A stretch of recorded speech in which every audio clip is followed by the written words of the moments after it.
Praise the lord. యాత్రికుని ప్రయాణము, John Bunyan. మొదటి భాగము. ఇవతలను అవతలను ఆ నది యొక్క రెండు ఒడ్డుల పొడుగున సమస్త విధములైన పండ్లు గల పచ్చని చెట్లు ఉండెను. మరియు ప్రయాణము చేతను తమ రక్తములో వేడి కలుగు వారికి సంభవించే అజీర్ణము మొదలైన రోగములు పుట్టకుండా ఆ చెట్ల ఆకులు తినుచుండిరి. ఆ నది ఇవతలను అవతలను సొగసైన పుష్పముల చేత విచిత్రముగా అలంకరించబడిన ఒక బీడు ఉండెను. అది ఏడాది పొడుగున పచ్చిక కలదై ఉండెను. ఆ బీడులో వారు పండుకొని నిద్రించిరి. ఎందుకనగా అక్కడ వారు నిర్భయముగా పండుకొనవచ్చును.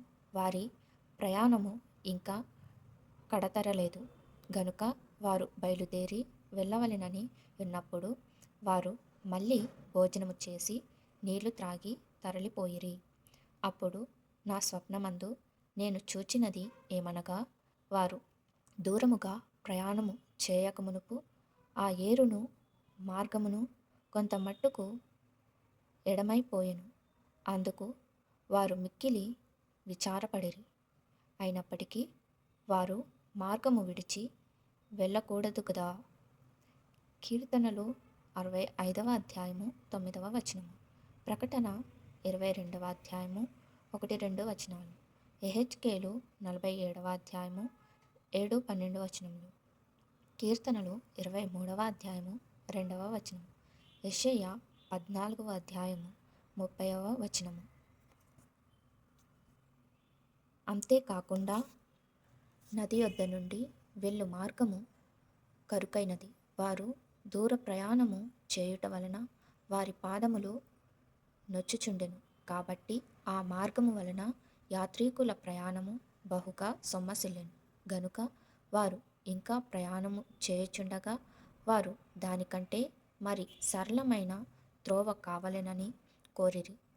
అట్లుండగా వారికి కొంచెము ముందర త్రోవ ఎడమ ప్రక్క ఒక బీడును దానిలోనికి వెళ్ళుటకు మెట్లును ఉండెను.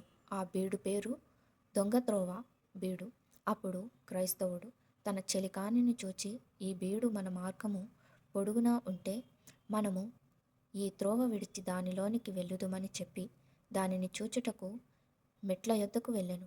అప్పుడు అదిగో, కంచెకు అవతల రాజమార్గమునకు దారిగానున్న మరి ఒక త్రోవ కనబడెను.